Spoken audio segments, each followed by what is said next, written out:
ഈ പഴയതുപോലെ സൗന്ദര്യ മത്സരത്തിനൊക്കെ എതിർപ്പുണ്ടോ ആൾക്കാരുടെ? ഇല്ല, ഒരിക്കലും ഇല്ല. കുറച്ച് മാറി വരുന്നുണ്ടോ? നന്നായി മാറി. കാരണം ഇപ്പോ കാരണം എല്ലാവർക്കും ഈ ഒരു ഇൻഡസ്ട്രിയിലേക്ക്, കാരണം ഇതൊരു സൗന്ദര്യ മത്സരത്തിനെക്കാളും അവർക്ക് ഇതൊരു പ്ലാറ്റ്ഫോമാ, അവരൊരു വോയിസ് റേസ് ചെയ്യാനുള്ള ഒരു പ്ലാറ്റ്ഫോമാ. ഇപ്പൊ ഒരു സൗന്ദര്യത്തിനെക്കാട്ടും കൂടുതൽ ഇതില് നോട്ട് ചെയ്ത് അവരൊരു പേഴ്സണാലിറ്റി, കോൺഫിഡൻസ് ലെവൽ, ഇതൊക്കെയാണ് വളരെ ജഡ്ജ്മെന്റ് ആവുന്നത് തന്നെ ഈ ഒരു ഷോയിൽ കൂടെ. ബ്യൂട്ടി പാജന്റ് എന്ന് പറയുന്നത് ഞാനൊക്കെ അടുക്കളയിൽ നിന്ന് അരങ്ങത്തേക്ക് വന്ന ഈ ഒരു രംഗത്തിലൂടെയോ അല്ലെങ്കിൽ ഈ ഒരു വേദിയിലൂടെയാണ് എന്റെ കഴിവുകൾ അല്ലെങ്കിൽ എനിക്കും ഒരു വ്യക്തിത്വമുണ്ട്. ആ വ്യക്തിത്വം വികസിപ്പിക്കാൻ എനിക്ക് പറ്റുമെന്ന് ഞാൻ എനിക്ക് 2019 ആദ്യമായിട്ട് എനിക്ക് ആ ഒരു ഞാൻ ഒരു ആഡ് കണ്ടിട്ടാണ് ഞാൻ അപ്ലൈ ചെയ്യുന്നത് തന്നെ. Mrs India world wide India, അതായത് ഇന്ത്യ പഠിച്ചോണ്ടിരിക്കുന്നു. അല്ല, 3 കുട്ടികളെ അമ്മയതിനു ശേഷം. ഓ, അത് ശരി. തീർച്ചയായിട്ടും അത് 172 കണ്ടസ്റ്റൻസ് ഗ്രീസിൽ പങ്കെടുത്ത് അതിൽ നിന്നാണ് ഞാൻ ഒരു വിജയിയായിട്ട് മാറിയത്. അതെനിക്ക് തന്ന ഏറ്റവും വലിയൊരു കോൺഫിഡൻസ്, ഒരു ലെവൽ, എനിക്ക് സംസാരിക്കാനുള്ള ഒരു വേദിയിൽ, ഇതുപോലെ ഒരു വേദിയിൽ ഇന്ന് എനിക്ക് സംസാരിക്കാൻ പറ്റുന്നുണ്ടെങ്കിൽ അതിനുള്ള ഏറ്റവും നന്ദി പറയേണ്ടത് അങ്ങനെ ഒരു ഓപ്പർച്യൂണിറ്റി എനിക്ക് കിട്ടിയത് തന്നെയാണ്. അഭിപ്രായ വ്യത്യാസമുണ്ടോ? തീർച്ചയായിട്ടും. തുടക്കത്തിൽ തന്നെ സാർ ഒരു ആമുഖം പറഞ്ഞു തുടങ്ങിയത് പാശ്ചാത്യ സംസ്കാരത്തിന്റെ തനിപ്പകർപ്പെന്നുള്ളത്.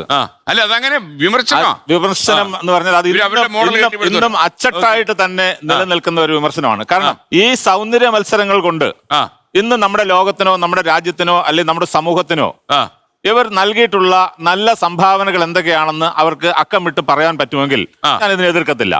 2, കോൺഫിഡൻസ് ലെവൽ ഉയർത്തുക എന്നുള്ളതാണ് സൗന്ദര്യ മത്സരത്തിൽ ഉദ്ദേശിക്കുന്നതെങ്കിൽ, അല്ലെങ്കിൽ പേഴ്സണാലിറ്റി ഡെവലപ്മെന്റ് ആണെങ്കിൽ ഈ സൗന്ദര്യ മത്സരം എന്നുള്ള ആ പേര് മാറ്റിയിട്ട് പേഴ്സണാലിറ്റി ഡെവലപ്മെന്റ് മത്സരം എന്നുള്ള തലത്തിലേക്ക് ഇതിനെ കൊണ്ടുവരിക.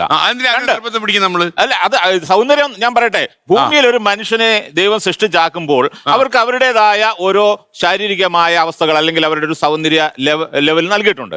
അതിനെ നമ്മള് ഈ ഭൂമിയിൽ കൊണ്ടുവന്നിട്ട് ഇതാണ് ഈ ഭൂമിയിൽ ഏറ്റവും വലിയ സംഭാവന എന്ന് പറഞ്ഞുകൊണ്ട് സൗന്ദര്യത്തെ മാത്രം എടുത്തു കാണിച്ചുകൊണ്ട് ഇതാണ് ഒരു മനുഷ്യന്റെ വ്യക്തിത്വത്തിന്റെ ഏറ്റവും വലിയ പ്രമാദമായ കാര്യമെന്ന് പറഞ്ഞുകൊണ്ട് മനുഷ്യരെ തെറ്റിദ്ധരിപ്പിക്കുന്ന ഒരു വലിയ ഒരു രംഗമാണ് ഈ പറയുന്ന ഇന്ത്യൻ കൾച്ചറിനെ സംബന്ധിച്ച്, ഭാരത സംസ്കാരത്തെ സംബന്ധിച്ചിടത്തോളം നമ്മളിപ്പോ പാശ്ചാത്യര് അവരുപയോഗിക്കുന്ന വസ്ത്രധാരണം, അവരുപയോഗിച്ചിരിക്കുന്ന അവരുടെ സാംസ്കാരിക ലെവല്, അതിൽ നിന്ന് വ്യത്യസ്തമായ ഒരു ലെവലിൽ ജീവിച്ച് മുന്നോട്ട് പോകുന്ന, ലോകം അഡോപ്റ്റ് ചെയ്തിട്ടുള്ള, ലോകം അംഗീകരിച്ചിട്ടുള്ള ഒരു സംസ്കാരത്തിന്റെ ലെവലുള്ള ഭാരതത്തിൽ അതിനെ അവിടെ നടമാടിക്കൊണ്ടിരിക്കുന്ന ഒരു അശ്ലീലപരമായിട്ടുള്ള ഈ ഒരു രംഗത്തെ ഇന്ത്യ പോലും ഒരിക്കലും അക്സെപ്റ്റ് ചെയ്യാൻ ഒന്ന് സംസാരിക്കാൻ പറ്റും. കാലം മാറിക്കൊണ്ടിരിക്കുന്നത് കാര്യം ശരിയാണ്.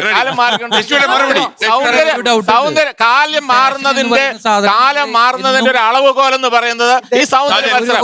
അവര് സൗന്ദര്യ മത്സരത്തിൽ കഴിഞ്ഞ 25 അല്ലെങ്കിൽ 30 വർഷമായിട്ട് അഡോപ്റ്റ് ചെയ്യുന്ന രീതിയിൽ നിന്നും വ്യത്യസ്തമായി ലോകത്തെവിടെയായാലും ഏത് സമയത്തും 24 വാർത്തകളും ഓഗ്മെന്റഡ് റിയാലിറ്റി പാക്കേജുകളും എക്സ്പ്ലെയിനറുകളും വിശദമായി കാണാൻ ഞങ്ങളുടെ യൂട്യൂബ് ചാനൽ നിങ്ങൾക്ക് സബ്സ്ക്രൈബ് ചെയ്യാം.